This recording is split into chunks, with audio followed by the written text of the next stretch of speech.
بسم اللہ الرحمن الرحیم۔ السلام علیکم دوستوں، میں آپ کو ہوسٹ چراغ شوکت۔ دوستوں، آج جو حدیث بیان کرنے جا رہا ہوں یہ ان لوگوں کے بارے میں ہے جو اکثر یہ اپنی کم علمی کے بارے میں سوال کرتے ہیں کہ اللہ کیا ہے، کیسا ہے، کیا کرتا ہے۔ تو اس بارے سنن ابی ماجہ کی حدیث نمبر 3822 3822 میں درج ہے کہ رسول اللہ صلی اللہ علیہ وسلم نے فرمایا، اللہ تعالیٰ فرماتا ہے کہ میں اپنے بندے کے گمان کے ساتھ ہوں، جیسا وہ گمان مجھ سے رکھے اور میں اس کے ساتھ ہوں۔ جب وہ میرا ذکر کرتا ہے اور اگر وہ میرا ذکر دل میں کرتا ہے تو میں بھی دل میں اس کا ذکر کرتا ہوں۔ اگر وہ میرا ذکر لوگوں میں کرتا ہے تو میں ان لوگوں سے بہتر لوگوں میں اس کا ذکر کرتا ہوں۔ اور اگر وہ مجھ سے ایک بال شت نزدیک ہوتا ہے تو میں ایک ہاتھ اس کے قریب ہوتا ہوں۔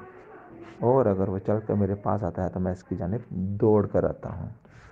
سبحان اللہ۔ اس حدیث سے یہ بات ثابت ہوتی ہے کہ اللہ تعالیٰ کے بارے میں ہمیشہ اچھا اور مثبت گمان رکھنا چاہیے۔ اچھا گمان ہی اللہ تعالیٰ کی محبت اور یقین کو بڑھاتا ہے۔ جزاک اللہ۔